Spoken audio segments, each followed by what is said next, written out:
आज मैं आपकी अनुमति से ऑपरेशन सिंदूर से जुड़े कुछ महत्वपूर्ण तथ्यों और विषयों को सदन के समक्ष रखने के लिए यहां खड़ा हूं।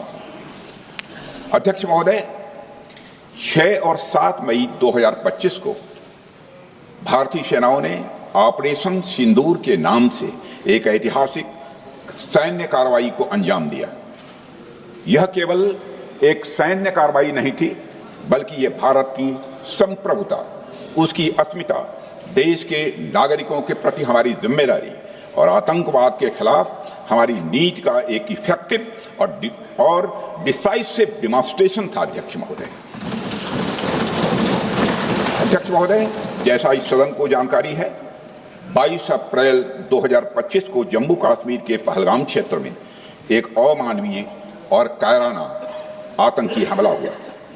इस हमले में हमारे 25 निर्दोष नागरिकों सहित एक नेपाली नागरिक की भी जान गई थी। उन निर्दोष लोगों की जान उनका धर्म पूछ कर लिया गया। यह अपने आप में अमानवीयता का सबसे कुत्सित और सबसे घृणित उदाहरण था।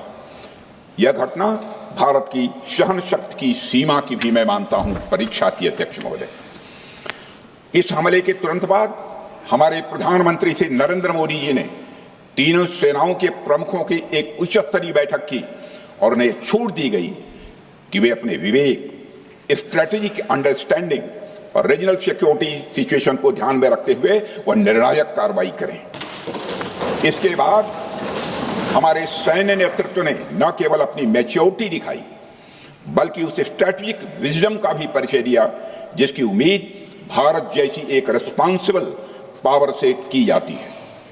अध्यक्ष महोदय, ऑपरेशन सिंदूर को अंजाम देने से पहले हमारी सेनाओं ने हर पहलू का बहुत ही गहराई के साथ अध्ययन किया। हमारे पास कई विकल्प थे, लेकिन हमने उस विकल्प को चुना जिसमें आतंकवादियों और उनके ठिकानों को अधिकतम नुकसान पहुंचे और जिसमें पाकिस्तान के आम नागरिक को कोई क्षति न होने पाए, इस बात की भी हम लोगों ने चिंता की। अध्यक्ष महोदय, हमारी सेनाओं द्वारा की गई वेल कोऑर्डिनेटेड स्ट्राइक्स ने 9 टेररिस्ट इंफ्रास्ट्रक्चर टारगेट्स को प्रिसीजन के साथ, सटीकता के साथ हिट किया और इस सैन्य कार्रवाई में एक अनुमान के अनुसार 100 से अधिक आतंकवादी, मैं बहुत संभल कर बोल रहा हूं अध्यक्ष महोदय, हमारी फिगर गलत ना होने पाए, फिगर इससे बहुत अधिक है। 100 से अधिक आतंकवादी, उनके ट्रेनर, उनके प्रशिक्षक, उनके हैंडलर, लश्कर-ए तोयबा और हिजबुल मुजाहिदीन जैसे आतंकवादी संगठनों से संबंधित थे। ये वही आतंकी संगठन हैं जिन्होंने पाकिस्तान की सेना और ISI का जिन्हें खुला समर्थन प्राप्त है। अध्यक्ष महोदय, 7 मई 2025 को रात्रि 1:05 भारतीय सशस्त्र बलों ने ऑपरेशन सिंदूर प्रारंभ किया, जिसमें पाकिस्तान और पाक ऑक्युपाइड कश्मीर में भारत के खिलाफ आतंकी गतिविधियों से जुड़े 9 स्थानों को निशाना बनाया गया। इसमें POK के मुजफ्फराबाद में सवाई नाला और सैयदना बिलाल कैंप, कोटली में मस्जिद अब्बास व मसबर रहील शाहिद कैंप, कोटली में गुलपुर कैंप, भिम्बर में बरनाला कैंप, कोटली में अब्बास कैंप और पाकिस्तान के पंजाब प्रांत में बहावलपुर, मुहिदके और सरजाल और मेहमुना जोया शामिल थे। इनमें से 7 आतंकी शिविरों को भारतीय सेना ने पूरी तरह से नष्ट कर दिया, जबकि भारतीय वायुसेना ने मुरीदके और बहावलपुर को नेस्त नाबूद किया, जो लश्कर-ए तोयबा और जैशे मोहम्मद के केंद्र हैं। पूरा ऑपरेशन मात्र, अध्यक्ष महोदय, जानकर पूरे सदन को प्रसन्नता होगी कि विदिन 22 मिनट्स पूरा ऑपरेशन समाप्त हो गया और हमने आतंकवादियों को उनके घर में घुसकर मारा। सशस्त्र बलों ने हमारी माताओं और बहनों के सिंदूर का बदला लिया प्रत्येक भारतीय इस भावना से ओत-प्रोत हो गया। अध्यक्ष महोदय, मैं चाहूंगा कि पूरा सदन एक बार हमारे सेना के बहादुर जवानों के शौर्य और पराक्रम का अभिनंदन करे। अध्यक्ष महोदय, यह सिंदूर की लाली शौर्य की कहानी है। यह सिंदूर की लाली शौर्य की कहानी है, भारत के मस्तक पर वीरता की निशानी है। अध्यक्ष महोदय, सेनाओं ने अंधेरी रात होने के बावजूद हमले की सफलता के स्पष्ट एविडेंस भी जुटाए हैं, साक्ष्य है हमारे पास। अध्यक्ष महोदय, हमले के कुछ ही घंटों के भीतर एक प्रेस रिलीज और मीडिया ब्रीफिंग के माध्यम से इन्हें जनता की जानकारी के लिए जारी कर दिया गया था। मुझे यह पुष्टि करते हुए गौरव की अनुभूति हो रही है कि सशस्त्र बल अपने सभी मिशन ऑब्जेक्टिव्स को पूरा करने में पूरी तरह से सक्षम रहे और साथ ही कामयाब रहे। अध्यक्ष महोदय, 7 मई 2025 को हमले माने 1:35 के तुरंत बाद भारतीय डीजीएमओ ने हॉटलाइन संदेश के माध्यम से पाकिस्तान के डीजीएमओ यानी डायरेक्टर जनरल मिलिट्री ऑपरेशन से संपर्क किया और टेरर इंफ्रास्ट्रक्चर के खिलाफ हमारे हमले के रेशनल और मेथोडोलॉजी के बारे में पूरी जानकारी दी और यह तथ्य भी बताया ये हमले एस्केलेटरी नेचर वाले नहीं थे, माने इसको हम आगे नहीं बढ़ाना चाहते। जिन मुहि मारा तिन मुहि मारे। अध्यक्ष महोदय, जिस प्रकार प्रभु हनुमान ने लंका में अपनी रणनीति बनाई थी, उसी प्रकार हमने भी उन्हीं को निशाना बनाया जिन्होंने हमें नुकसान पहुंचाया था। हालांकि पाकिस्तान ने इस रेशनल को समझने से इनकार कर दिया और अगले कुछ दिनों तक सिविलियन और सैन्य ठिकानों पर गोलीबारी करके बड़े पैमाने पर सीज फायर वायलेशन करके स्थिति को एस्केलेट करने की उसने कोशिश की।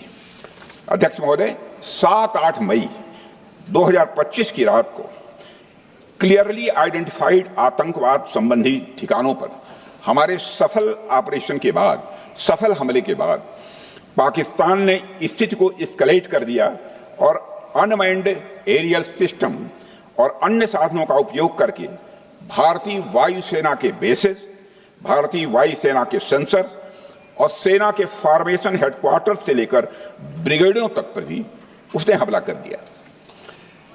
हालांकि हमारी इंटीग्रेटेड एयर डिफेंस ग्रिड और काउंटर यूएस ग्रिड ने इन हमलों को सफलतापूर्वक विफल कर दिया। अध्यक्ष महोदय, यस 400 यमारसैन आकाश मिसाइल सिस्टम और एयर डिफेंस गन्स बहुत प्रभावी साबित हुई हैं। अध्यक्ष महोदय, इस एस्केलेशन पर हमारा जवाबी हमला स्विफ्ट,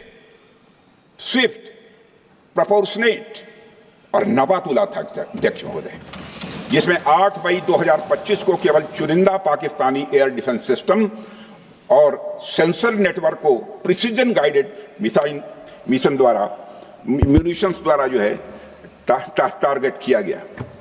अध्यक्ष महोदय, हमारी कार्रवाई पूरी तरह से सेल्फ डिफेंस में थी, न तो वह प्रोवोकेटिव थी और न तो एक्सपेंशनिस्ट थी। पाक द्वारा ये हमले 7 मई 25 से लगातार चले और 10 मई 2025 को रात लगभग 1:30 पर पाकिस्तान ने बड़े पैमाने पर भारत के ऊपर मिसाइल, ड्रोन, रॉकेट और अन्य लॉन्ग रेंज वेपन्स का इस्तेमाल किया। इसके साथ साथ उन्होंने इलेक्ट्रॉनिक वारफेयर से जुड़ी टेक्नोलॉजीज का भी सहारा लिया। अध्यक्ष महोदय, उनके निशाने पर हमारे भारतीय वायुसेना के अड्डे, थल सेना के एम्यूनिशन डिपोज, हवाई अड्डे और मिलिट्री कैंट थे। अध्यक्ष महोदय, यह कहते हुए मुझे गौरव की अनुभूति हो रही है कि हमारे air defence system, counter drone system और इलेक्ट्रॉनिक इक्विपमेंट्स ने पाकिस्तान के इस हमले को पूरी तरह से नाकाम कर दिया। पाकिस्तान हमारे किसी भी टारगेट को हिट नहीं कर पाया। अध्यक्ष महोदय, और हमारे किसी भी इंपॉर्टेंट एसेट को नुकसान नहीं हुआ है। हमारी सुरक्षा व्यवस्था अध्यक्ष महोदय चाक चौबंद थी और हर हमले को हम लोग रोका गया। मैं इसके लिए भारतीय सेना के बहादुर सैनिकों की जमकर सराहना करता हूं, जिन्होंने दुश्मन के हर मंसूबे पर पानी फेर दिया। और अपने प्रतिपक्ष के मित्रों से भी कहना चाहता हूं, एक बार फिर से भारत के सेना के जवानों का कम से कम मेज थपथपाकर उनका अभिनंदन करिए। बहुत बहुत धन्यवाद। बहुत बहुत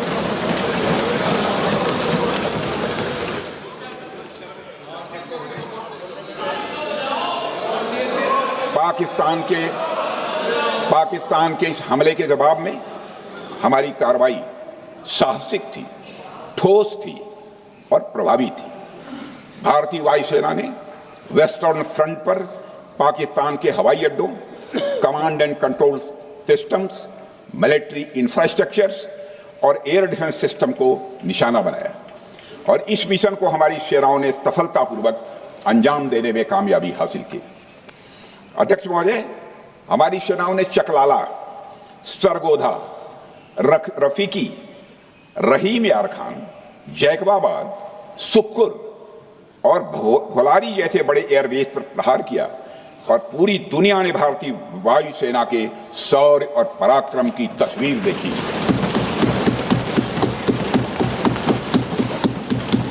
अध्यक्ष महोदय, ऑपरेशन सिंदूर ट्राई सर्विसेज कोऑर्डिनेशन का एक बेमिसाल उदाहरण था। जब भारतीय वायुसेना ने आसमान से हमले किए, हमारी थल सेना ने जमीन पर मोर्चा संभाल लिया। हमारे जवान नियंत्रण रेखा पर पूरी ताकत से डटे रहे और पाकिस्तान की हर हरकत का करारा जवाब दिया। अध्यक्ष महोदय, भारतीय नौसेना ने भी, लोग पूछते हैं भारतीय नौसेना का क्या रोल था, भारतीय नौसेना ने भी उत्तरी अरब सागर में अपनी तैनाती मजबूत कर दी। भारतीय नौसैनिकों ने पाकिस्तान को यह साफ संदेश दिया कि हम समुद्र से लेकर जमीन तक पाकिस्तान के हर महत्वपूर्ण ठिकानों पर प्रहार करने में न केवल सक्षम हैं बल्कि हम तैयार हैं। अध्यक्ष महोदय, इस ऑपरेशन का मकसद टेररिस्ट कैंप्स और उनके सपोर्टर्स को टारगेट करना, उन्हें नेस्त नाबूद करना था और यह साफ संदेश देना था कि भारत आतंकवाद के विरुद्ध जीरो टॉलरेंस रखता है। भारत ने कार्रवाई इसलिए रोकी क्योंकि कॉन्फ्लिक्ट के पहले और उसके दौरान जो भी पॉलिटिकल और मिलिट्री ऑब्जेक्टिव्स तय किए गए थे उसे हम पूरी तरह से हासिल कर चुके थे। इसलिए यह कहना, यह मानना कि यह ऑपरेशन किसी दबाव में रोका गया था, यह बेबुनियाद है और सरासर गलत है। अध्यक्ष,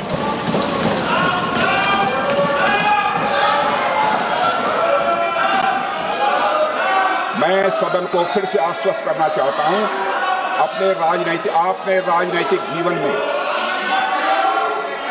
अध्यक्ष महोदय,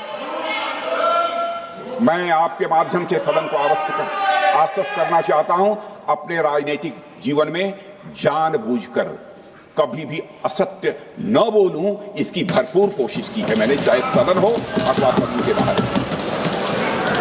अध्यक्ष महोदय, मैं आपके माध्यम से सदन को यह भी अवगत कराना चाहता हूं,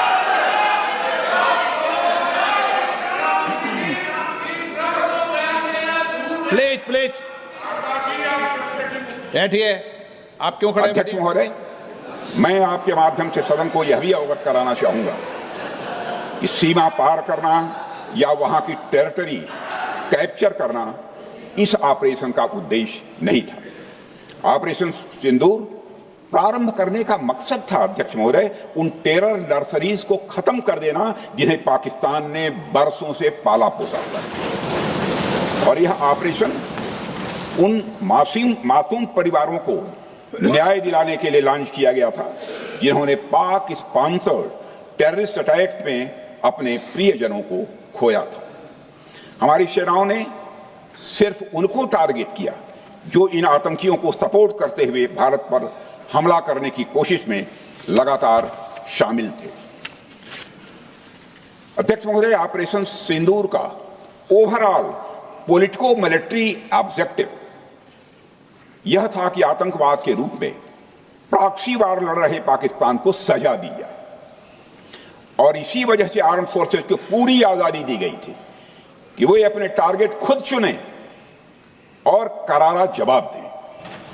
और इस ऑपरेशन का उद्देश्य कोई भी युद्ध छेड़ना नहीं था, बल्कि फोर्स के डिमॉन्स्ट्रेटिव यूज से एडवर्सरी को झुकने के लिए मजबूर करना था।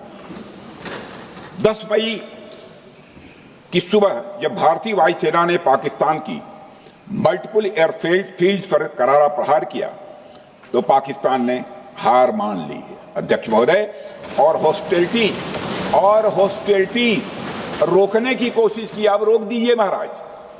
उन्होंने एक कोशिश की, हमारे डीएमओ से बात की, महाराज अब रोक दीजिए, बहुत हो गया। यह पेशकश इस कैबिनेट के साथ स्वीकार की गई थी। सुने, रुकिए तो रुकिए, बता दो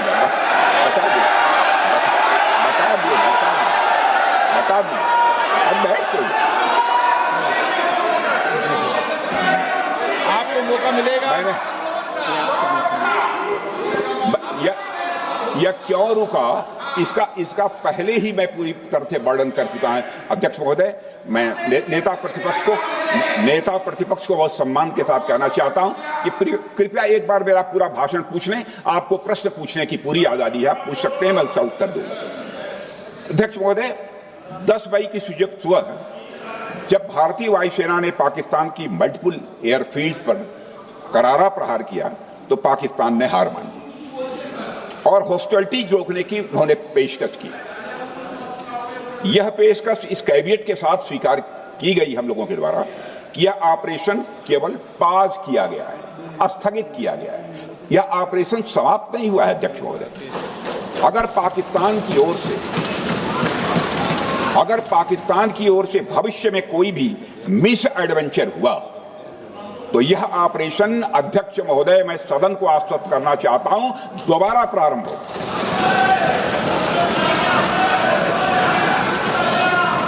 अध्यक्ष महोदय, भारतीय वायुसेना के जबरदस्त हमलों, नियंत्रण रेखा पर थल सेना की मजबूत जवाबी कार्रवाई और नौसेना के हमलों के डर ने पाकिस्तान को झुकने के लिए मजबूर कर दिया अध्यक्ष महोदय। और पाकिस्तान की हार उनकी एक सामान्य विफलता नहीं थी, बल्कि यह उसके सैन्य बल और मनोबल, यह दोनों की एक हार थी। 10 मई को पाकिस्तान के डीजीएमओ ने भारत के डीजीएमओ से संपर्क किया और सैन्य कार्रवाइयों को रोकने की अपील की। मैं सदन में यह बात फिर से दोहराना चाहूंगा कि पाकिस्तान के डीजीएमओ ने भारत के डीजीएमओ से संपर्क किया और सैन्य कार्रवाइयों को रोकने की अपील की। 12 मई को दोनों देशों के डीजीएमओ के बीच औपचारिक संवाद हुआ और दोनों पक्षों ने सैन्य कार्रवाइयों पर विराम लगाने का निर्णय लिया। अध्यक्ष महोदय, हमारे सैनिकों का जो मनोबल, मातृभूमि की रक्षा करने का जो उनका समर्पण है, ऑपरेशन सिंदूर के दौरान उसका दर्शन 140 करोड़ से अधिक भारतवासियों ने देखा। मुझे खुद भी और प्रधानमंत्री जी को सीमावर्ती क्षेत्रों में जाकर हमारे जवानों से मुलाकात का अवसर मिला है। अध्यक्ष महोदय, श्रीनगर के मिलिट्री बेस पर, भुज के एयरबेस पर, उधमपुर के कमांड सेंटर पर, हर जगह प्रत्यक्ष मैंने अपनी आंखों से देखा कि हमारे सैनिकों का मनोबल अपनी पूरी बुलंदी पर था। उनकी आंखों में विश्वास है और उनका संकल्प अडिग है। वे न केवल भारत की सीमाओं की रक्षा कर रहे हैं, बल्कि हमारे राष्ट्रीय स्वाभिमान की भी अध्यक्ष महोदय रक्षा कर रहे हैं। अध्यक्ष महोदय, किसी भी देश में जनता सत्ता पक्ष को और विपक्ष को अलग अलग दायित्व सौंपती है, दोनों को अलग अलग दायित्व, और हेल्दी डेमोक्रेसी में तो स्वाभाविक है। सत्ता पक्ष का काम होता है जनता के हितों को ध्यान में रखते हुए कार्य करना, और विपक्ष का काम होता है सरकार से जनता के मुद्दों से संबंधित जरूरी प्रश्न पूछना। ऑपरेशन सिंदूर क्यों शुरू किया गया, इसकी जानकारी पहले भी दी गई है और आज भी मैंने सदन को दी है। अध्यक्ष महोदय, कभी कभी हमारे प्रतिपक्ष के लोग ये पूछते रहे हैं कि हमारे कितने विमान गिरे। मुझे लगता है उनका यह प्रश्न हमारी राष्ट्रीय जनभावनाओं का सही से प्रतिनिधित्व नहीं कर रहा है। मुझे लगता है उन्होंने एक बार भी हमसे यह नहीं पूछा कि हमारी सेनाओं ने दुश्मन के कितने विमान मार गिराए।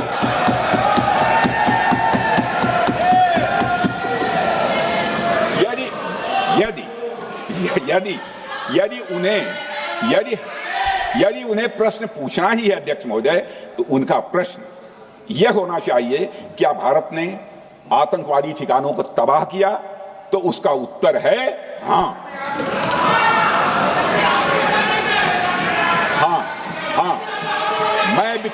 मैं विपक्ष के सम्मानित साथियों से कहना चाहता हूं कि आपको प्रश्न पूछना है तो यह प्रश्न पूछिए, क्या ऑपरेशन सिंदूर सफल रहा? तो उसका उत्तर है हाँ।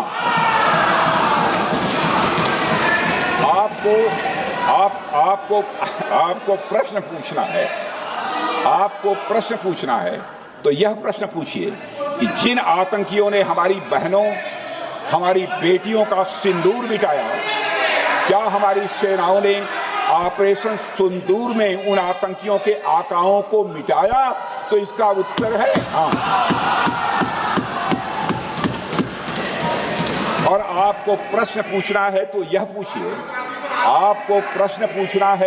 पूछिए कि इस ऑपरेशन में क्या हमारे जाबाज सैनिकों को कोई क्षति हुई है? तो उसका उत्तर है नहीं। अध्यक्ष महोदय, लक्ष्य जब बड़े हो तो अपेक्षाकृत छोटे मुद्दों पर हमारा ध्यान नहीं जाना चाहिए। लक्ष्य बड़े हों तो छोटे मुद्दों पर, अपेक्षाकृत जो छोटे मुद्दे होते हैं कंपैरेटिवली, उन पर ध्यान नहीं जाना चाहिए, क्योंकि छोटे मुद्दों पर ही ध्यान देते रहने से देश की सुरक्षा और सैनिकों के सम्मान और उत्साह जैसे बड़े मुद्दों से ध्यान हट सकता है, जैसा कि विपक्ष के हमारे कुछ साथियों के साथ हो रहा है। अब चूंकि विपक्ष के मित्र ऑपरेशन सिंदूर को लेकर उचित प्रश्न नहीं पूछ पा रहे हैं, तो उन्हें मैं क्या बताऊं अध्यक्ष महोदय। मैं लगभग 4 डिकेड से अधिक समय से राजनीति में, सत्ता पक्ष हो या विपक्ष हो, अपनी पार्टी हो या दूसरी पार्टी हो, कभी भी किसी के साथ दलगत राजनीति को मैंने शत्रुतापूर्ण तरीके से जिंदगी में नहीं देखा है मैंने अध्यक्ष महोदय। इसलिए आज अगर विपक्ष प्रश्न पूछने में असफल है, मैं विपक्ष को उनके इस काम में थोड़ी सी मदद करना चाहता हूं। अध्यक्ष महोदय, मैं विपक्ष के अपने सम्मानित साथियों से यह कहना चाहता हूं कि यदि आज हम लोग सत्ता पक्ष में हैं, तो ऐसा नहीं है कि हम हमेशा सत्ता पक्ष में ही रहेंगे। यह आवश्यक नहीं है, किसी के लिए आवश्यक नहीं। एक लंबा समय हमने विपक्ष का काम किया है, एक लंबा समय हमने सरकारों से सवाल पूछने में लगाया है। जनता ने जब हमें विपक्ष में रहने का दायित्व सौंपा था, तो हमने विपक्ष में रहकर विपक्ष की भूमिका को बड़े ही सकारात्मक तरीके से निभाया भी।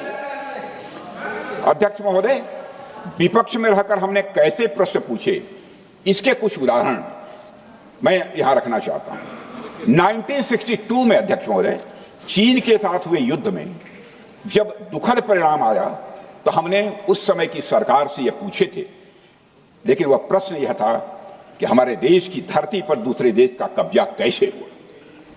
हमने यह प्रश्न पूछा था कि हमारी सेना और हमारी जनता अपमानित क्यों हुई।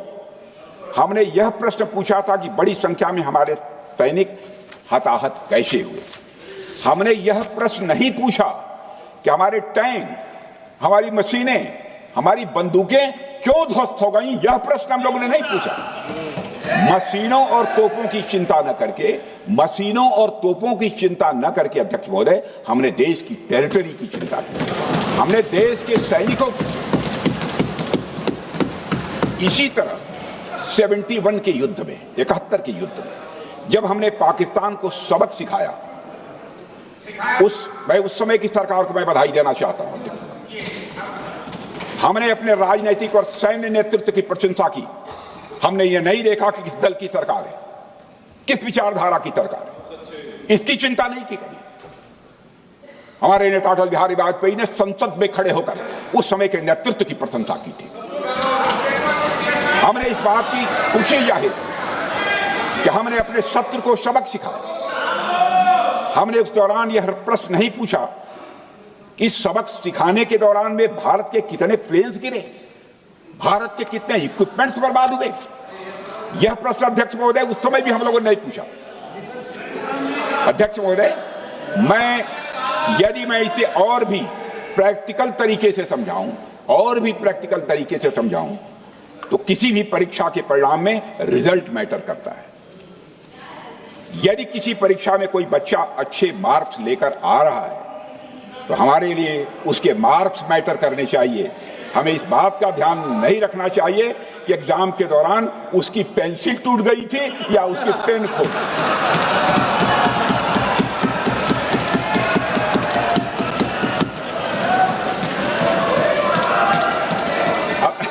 अध्यक्ष महोदय, अल्टीमेटली रिजल्ट मैटर करता है और रिजल्ट यह है, अध्यक्ष महोदय, अल्टीमेटली रिजल्ट मैटर करता है और रिजल्ट यह है अध्यक्ष महोदय कि ऑपरेशन सिंदूर के दौरान हमारी सेनाओं ने जो लक्ष्य निर्धारित किया था उन लक्ष्यों को पूर्ण रूप से प्राप्त करने में हमने कामयाबी हासिल की। अध्यक्ष महोदय, भारत हमेशा से पाकिस्तान सहित अपने पड़ोसी देशों से मित्रता और सौहार्द सहयोगपूर्ण संबंध का सदैव इच्छुक रहा है। इसके लिए भारत की सभी सरकारों ने ईमानदारी से प्रयास भी किए हैं।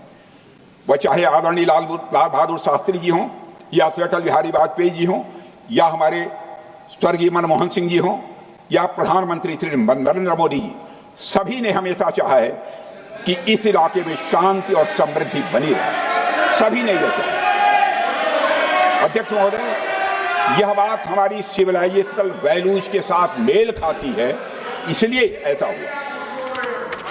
अध्यक्ष महोदय, पूरा विश्व जानता है कि पूर्व प्रधानमंत्री से अटल बिहारी वाजपेयी जी ने शांति का संदेश लेकर 1999 में लाहौर बस यात्रा की थी। वह सिर्फ एक यात्रा नहीं थी, वह यात्रा भारत की संस्कृति और शांति की प्रतीक थी। यह हमारे भारत की प्रकृति थी। लाहौर पहुंचकर अटल बिहारी वाजपेयी जी ने मीनारे पाकिस्तान पर विजिटर्स रूप में जो लिखा था, जिसका जिक्र लोग आज भी करते हैं, और उन्होंने लिखा था, उसकी मैं चर्चा करता हूं। उन्होंने लिखा था कि मीनारे पाकिस्तान से मैं पाकिस्तान की जनता को यह विश्वास दिलाना चाहता हूं कि भारत अस्थायी शांति और मित्रता का आकांक्षी है। मैंने पहले भी कहा है और फिर भी कहता हूं, एक स्थिर और समृद्ध पाकिस्तान भारत के हित में है, इसमें कोई संदेह नहीं होना चाहिए। अध्यक्ष महोदय, यह हमारी सोच थी, यह हमारी शांति की पहल थी। यह पहल हमारी हजारों साल पुरानी सांस्कृतिक चेतना, हमारी नैतिक शक्ति और हमारी सभ्यता के उन मूल्यों से निकली थी जो शांति को शक्ति मानती है। अध्यक्ष महोदय, लेकिन हमारे शांति के प्रयास को हमारी नाइविटी, उदारता या सरलता समझ लिया गया। जब हम शांति के लिए कदम बढ़ा रहे थे, उसी वक्त पाकिस्तान कारगिल में घुसपैठ की साजिश रच रहा था। हम दोस्ती के राह पर थे तो वो षड्यंत्र की राह पर था। जब हम मामला खुलकर सामने आया तो हमारे वीर सैनिकों ने इस घुसपैठ के खिलाफ कार्रवाई करना प्रारंभ किया, और जब भारत की जीत सामने दिखाई दे रही थी तो पाकिस्तान ने परमाणु युद्ध की धमकी दे डाली। अध्यक्ष महोदय, तब हमारे तत्कालीन प्रधानमंत्री आदरणीय अटल बिहारी वाजपेयी जी ने कहा था, पाक सेना के परमाणु हमले से भारत का तो कुछ नहीं बिगड़ेगा, लेकिन पाकिस्तान दूसरे दिन का सूरज नहीं देख पाएगा।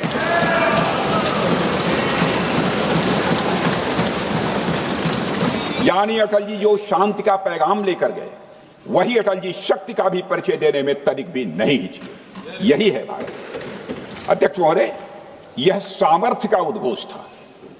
यह एक स्पष्ट संदेश था कि भारत शांति चाहता है, लेकिन अगर कोई हमारी संप्रभुता को चुनौती देगा तो उसका जवाब भी उतनी ही दृढ़ता से दिया जाएगा। अध्यक्ष महोदय, 2015 में जब हमारे प्रधानमंत्री मोदी जी ने लाहौर जाकर नवाज शरीफ से मुलाकात की तो भारत ने फिर से दोस्ती का हाथ बढ़ाया। अध्यक्ष महोदय, हम वाकई में शांति की राह पर चलना चाहते थे, क्योंकि हमारी मूल प्रकृति बुद्ध की है, युद्ध की नहीं है।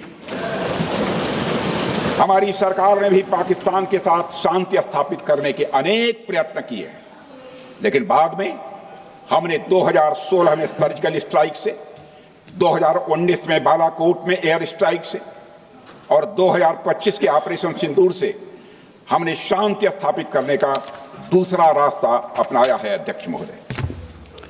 अध्यक्ष महोदय, अब हमारे प्रधानमंत्री श्री नरेंद्र मोदी जी और हमारी सरकार का स्टैंड बिल्कुल क्लियर है कि टेररिज्म और टॉक्स ये दोनों साथ नहीं चलते,